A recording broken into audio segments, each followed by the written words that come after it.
Hi, boys and girls. Welcome back to Chapter 8 of The Mouse and the Motorcycle. Hi, guys. Nice to see you.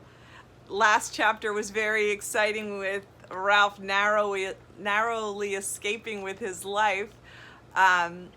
He was fortunate enough to get himself out of the laundry, but he was not able to get the motorcycle out of the laundry. So we all know how important that motorcycle is to Keith and how much Keith did not want Ralph messing with that motorcycle when he wasn't around. So we'll see how Keith reacts. I hope he's not too mad. It really wasn't Ralph's fault. I mean, the maid came in and they weren't expecting her to go under the bed, but she did. So hopefully he won't be too mad at Ralph. Let's find out. Chapter 8, A Family Reunion. The next thing Ralph knew, his mother was shaking him by the shoulder. "Wake up," she said. "Ralph, wake up. Room service has brought us another meal." Room service? Ralph rubbed his eyes, not believing what he had heard. Room service has brought our dinner? Yes, a real feast. A whole blueberry muffin and a chocolate chip cookie, said Ralph's mother. "Get up, we're having a family reunion." It all came back to Ralph. "Oh, room service," he said, understanding at last. "You mean the boy Keith." "He is room service to me," Ralph's mother sounded happy and carefree. Ralph sat up. Already his aunts and uncles and many squeaky cousins were arriving by the secret path in the space between the walls. It was a long time since anyone had had enough food for a family reunion, and there was rejoicing in the mouse nest for everyone but Ralph. He was thinking of the motorcycle he had lost and the promise he had broken. He had a dull, heavy feeling in the pit of his stomach, and he did not feel like celebrating.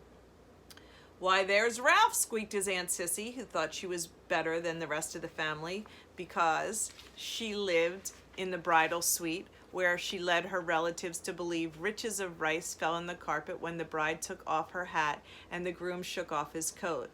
The rest of the family knew Aunt Sissy was not as grand as she pretended to be because very few brides and grooms came to the hotel these days. "My, how you've grown." Ralph never knew what to say when people told him he had grown.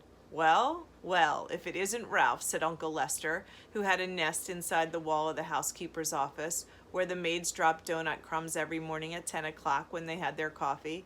"What's this I hear about you riding up and down the halls on a motorcycle?" Uncle Lester had a way of saying the wrong things at the wrong time. "My land, a motorcycle," said old Aunt Dorothy. "Isn't that pretty dangerous?" "Wouldn't mind riding one myself if I were a few years younger," said Uncle Lester. All the little cousins came crowding around Ralph. "Show us your motorcycle," they squeaked. "We want to ride it. Come on, give us a ride on your motorcycle." "Ralph? Huh? Ralph? Come on, Ralph, please." Ralph knew he was expected to be polite to all his relatives, even the squeaky little cousins. "Well," embarrassed and ashamed, he looked down at the floor. "I sorta lost the motorcycle." In a pile of sheets and pillowcases. "Lost the motorcycle? Oh, Ralph," cried his mother, genuinely alarmed. "She's probably afraid the room service will stop, right? That's why she's upset."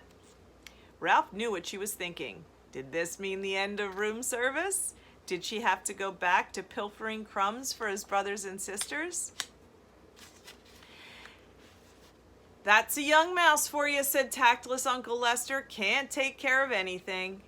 "If anybody asks me, I think it's a good thing he lost it," said Aunt Dorothy. "Riding a motorcycle is just plain foolhardy." "I bet he just made it up," said another, and the rest agreed.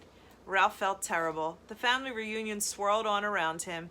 The muffin and cookie were divided. Cousins fought over the blueberries. Uncles, usually overweight uncles, asked for second helpings. Everyone talked at once. The little cousins finished their dinner and went racing around the mouse nest. The aunts and uncles raised their voices to be heard above the racket their children made. Suddenly there came from the knothole a noise that drowned out the squeaks and squeals of the young mice play. Shh!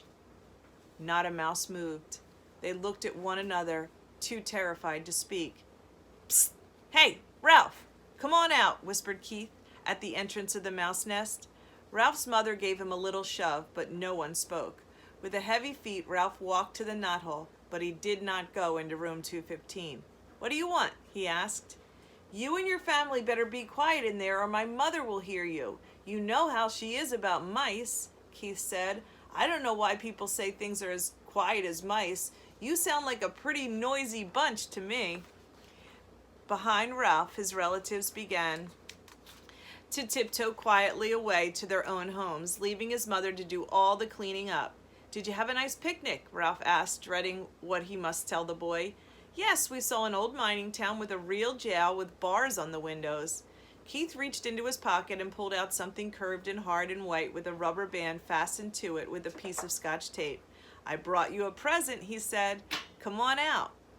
Puzzled and curious, Ralph squeezed through the knothole. "What is it?" he asked. Whatever the object was, he had never seen anything like it. "Half a ping-pong ball I found down in the game room," said Keith.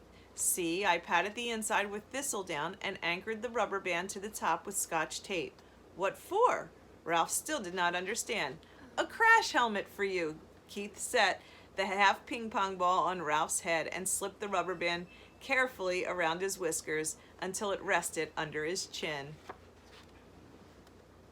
What a nice guy he is. He's such a nice guy. He's going to be so sad to hear about this motorcycle. There, that's just right. You need it big so there will be plenty of room for your ears.